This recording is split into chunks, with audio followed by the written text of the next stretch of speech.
Shine yo, I know I'm so fine yo, blind yo with each rhyme yo. Silence is the best answer, not violence. It's why I bring war on the violence. This is TOSHMAG TV. Please out there believe me. It's not a joke for Sheezy. You can check the CV. Don't stop watching. It's not even an option. The best show you've ever seen. I'm not even a human being. This is the best show. Don't stop watching. It's your boy M.I. We out of here. 'Cause I know he'll be there for the rest of my life. And some people want it all, but I don't want nothing at all if it ain't you, baby. This is a shout out to TOSHMAG and TOSHMAG.com. Oh, and Shaggy. Your love for me, the cocoroko, I can't bother, 'cause I can get no greater lover than you, my lord. Despite better people want come between me and you. Hello people, this is your girl Kefi and you're watching Touch Magazine TV show. Don't touch that dial. If you touch them, oh you. Don't touch it. Enjoy.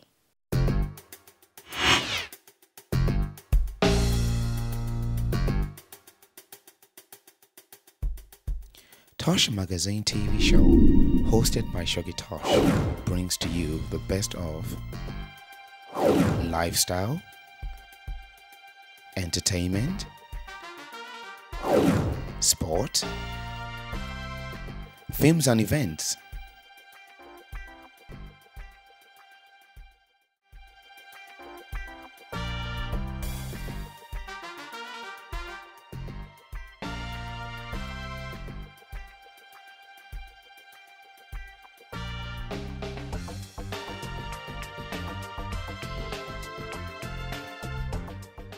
Do you have a business you want people to know about? A product, a service, or an establishment to talk about? Then join our list of advertising and sponsorship clients and enjoy a 50% discount for a limited period. I'm so glad to be on set with this star. She's someone I look up to, she's someone I learn from afar. She's a strong woman and she has achieved a lot. And she's an inspiration to all of us, to many, millions of people out there, you know. Even as we do the interview, people going by, even bus drivers, believe me, are having a peeping, you know, so she's that big, you know. I present to you Sarah Claxton, the current holder of the 60 meters hurdles. That's a 7.96. I've got to throw in a joke. If I do that, it'll probably be 10 or 11 seconds, you know. Once we came on set, the sun was down, but the sun came out as soon as she sat down. She was at the Olympics in 2008. She was in the finals and she came 8th. And her current best time, personal best, is 12.81. Though at the World Champs she did 12.84, just coming from an injury. So it's a pleasure to have Sarah here. She does 60 meters, she does long jump, and we're trying to persuade her to go back to the long jump. I present to you Sarah Claxton. How are you, Sarah? Hi, I'm fine, thank you. Great to have you on set, you know. It's great to be here. Thank you for asking me. What are you doing at the moment, you know? What exactly are you doing at the moment? I've just started back training yesterday, so I'm pretty sore today. Okay. So I'm just getting ready, just doing our winter training, get ready for next year. Just, if you don't mind, just take us through your training, like, you know, like what you normally do, your training schedule. Yeah. Like, what do you normally do? Well, I train 6 days a week. I have Sundays off. 6 days a week? Yeah. So it's about 4 hours each day. Wow. So like Monday, Wednesday, Friday, I'll either be a running session or maybe a hurling session. It depends on if I'm competing at the weekends. And then like and after that I'll have weights as well. Wow. So every day. So Monday, Wednesday, and Friday will be like legs, and then upper body on Tuesday and Thursdays. So it's a lot. Guys, now I know why I couldn't make it. Because I used to run, you know, I used to do 400 meters and 800 meters. But not at Sarah's level. Guys, believe me, at the local level, you know. I used to run for my university. I was aiming to go for the World Student Champs, but I never made it to that grade. And now I know why I didn't make it. But it's such a honor. And like, guys, I'm sure you see down here a beautiful Jessie. That's the English Jessie. And the lovely goggles, the actual one of the ones that Sarah normally uses. So it's tempting, you know. I just thought, you know, maybe I should just keep it for myself. But guys, I wouldn't do that. One of you lucky guys will go home today with this. Or maybe 2 of you or 3 of you, it depends. Maybe we just pile it into 2, it's so precious, or into 3 parts and then share it amongst you. But guys, just watch out, you know, the question is coming soon. I just want you to take us through your experience at the Olympics, how you got to the Olympics. Yeah. Was that your first? That wasn't your first Olympics. No. Yeah.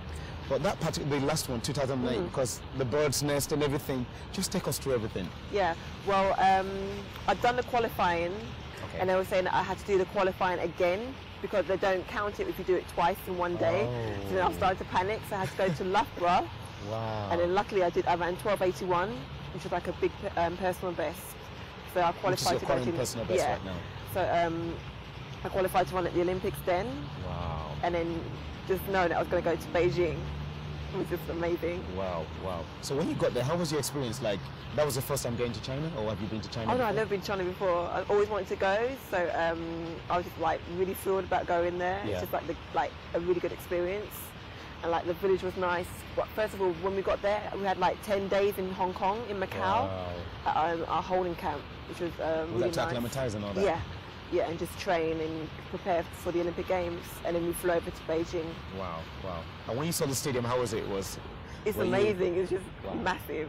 It's just really big. Like I keep telling people, it just felt like a computer game, like on like the PS3 or something. It just didn't seem real.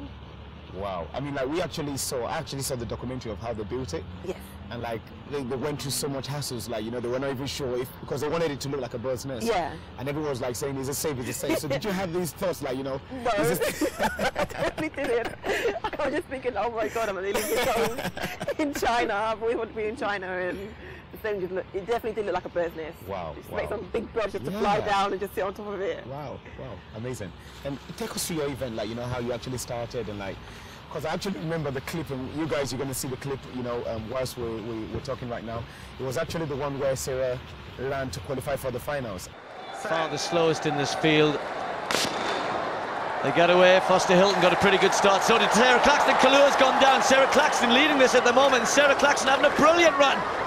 It's going to be very close on the line. And what a run by Sarah Claxton in 4th place. And I can remember what the commentator, I won't mention his name, was like saying that, you know, you didn't have a chance to get to the final because like he was looking at it from the time, like, you know, you probably had the slowest time. Yeah. And then you were actually in front at our stage, you know. So I just wanted to take us through the first event, and like, you know, just take us through that. So in the heat, so just thinking that if I run close to my PB, then I maybe would have got through to the semi-finals. Maybe. Yeah. Wow. Because like no one like expected me to even make it past the first round. Even my mum. Wow. She didn't really. But she told you that afterwards, though. Yeah.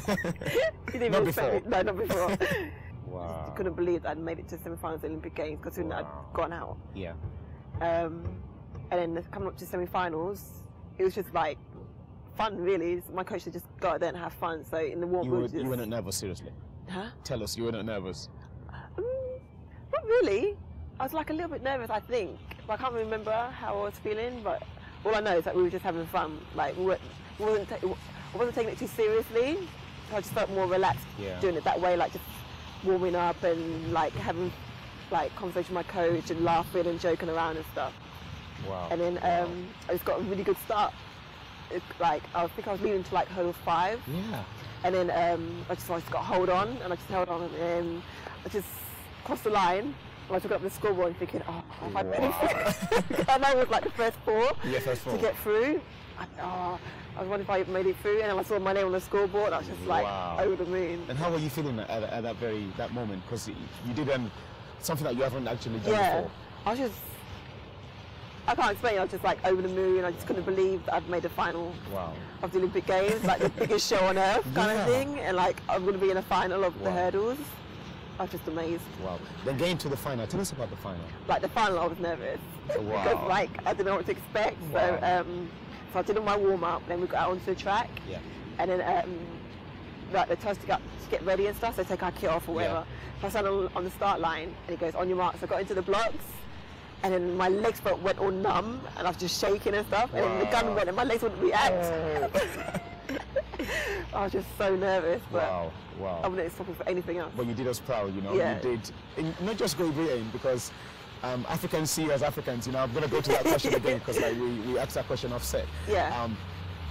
No matter as much as you say, people just believe, no, she's somehow from Africa.